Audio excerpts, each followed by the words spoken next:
What's happening, folks? So today is the day 35 years ago Fox Kids premiered in the United States, and it completely changed the landscape of children's programming forever, right? I did not grow up with Fox Kids. I wasn't born when the TV network came out years ago.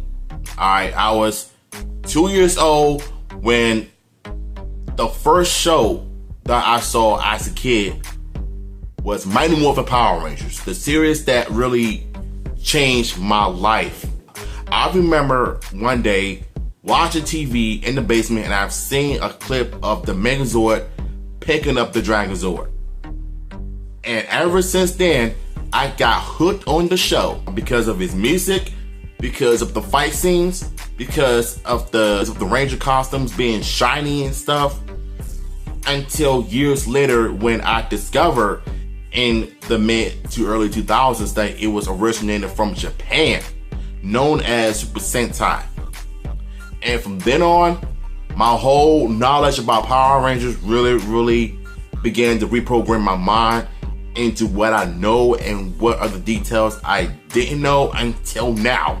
So for me, Power Rangers definitely changed my life as a kid. Like I said, I was 2 back in 1993 when the show premiered on August 28th, 93. So my first real experience with Mighty Morphin was in 2001. When one day I remember going to the flea market in the stadium where I live at, and I remember seeing the Happy Birthday Zack box art. That episode is pretty much iconic, to say the least, because of Zack thinking that everybody forgot his birthday. Then he went on to have a fight with the Nannies Tonight, only to get cracked down badly. But that episode alone showcases of why Zack became one of the most legendary Black Rangers in the world. I truly don't think if it wasn't for Walter Jones, we wouldn't have the original OG Black Ranger. That was one of my true experience with Mighty Morphin Power Rangers. The theme song, the birthday episode, and of course the VHS box art.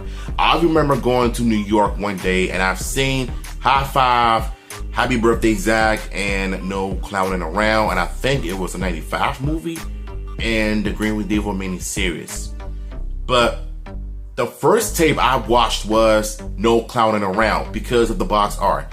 I didn't understand why the Rangers looked so weird in art form until like around the 2010s and the early 20s. I began to realize that those things became nostalgic for a reason, because of the Rangers morphing into the Rangers, into the Zords, them finding the monsters off top and the Zords on the side, the name of the episode and the logo. It really makes me think, why couldn't they have Tommy like that? You could have just called it the Green Redeemer Saga, part 1 through 5, and it could have been a 1-hour movie based on a 30-minute episode. You know what I'm saying? But yeah, Power Rangers definitely became one of my favorite franchises of all time. Even the ones after Mighty Morphin became good or bad. Let's just say for the most part, it became my favorite franchise. You know what I'm saying? I love Power Rangers, starting with the OGs. You know, without them, we wouldn't have Power Rangers. Spider-Man, the animated series, was definitely my second favorite TV show of all time. Yes, the writing is corny and the action sequences couldn't level up the violence, so they have to ease up on the violence when it comes to the punch and kicks. Just him swinging around, throwing objects at the villains and stuff. But the writing, when Spider-Man put that black suit on, nigga, you know it was the rap from the jump. And his voice actor made it so memorable when he was fighting Shocker. He was like, Shocker! I'm gonna something prettier! Like, you know how his voice acting was when he was Black Spider-Man? Go look at that episode. We became Black Spider-Man when the Venom touched his body for the first time. You know his actor crashed out in that scene. And plus, who can forget when Mary Jane got turned into this water, got turned into this liquid, and Peter also crashed out when he lost the love of his life. So many iconic moments from Spider-Man the Animated Series, especially when he teamed up with the X-Men. That was one of my favorite moments from that series. Though I'm not the biggest fan of the animations when it came to Gambit, Jubilee. I think those were the only two that really made me scratch my head as to why their colors were a bit washed. But that's just me.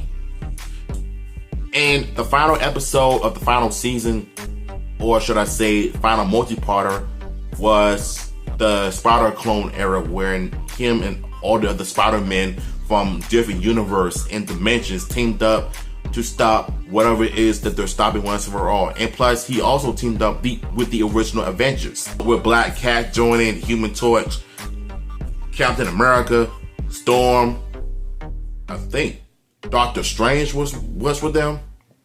Not Thor. Thor wasn't even on that show. Blade, Daredevil, the list goes on and on and on. There's so many iconic Spider-Man moments from the animated series.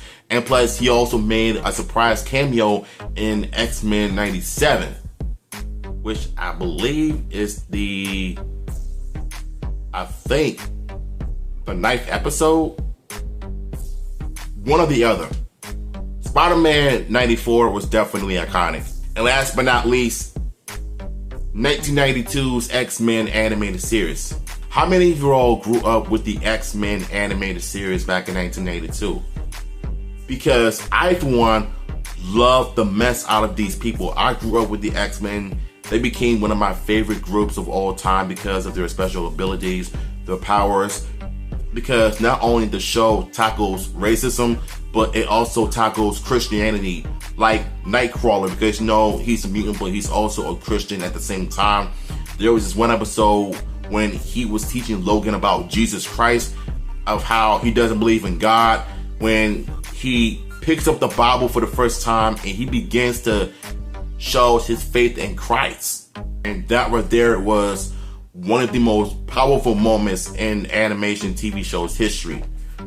And X-Men 97, the show that came out, I think, last year. That show was so good. Like, I just love what I saw. The animations, nice references from the past season. And yeah, it's based off of 97 during the finale when the show went off. The original X-Men TV show is the one that had many fans grew up on the most. It's something about the show and the animation and the storytelling is based on true events of the comics, like the Phoenix Saga. That was one of my favorite parts about that show. They've done such a good job adapting that series into a show. Logan, Wolverine was definitely the best part about that show.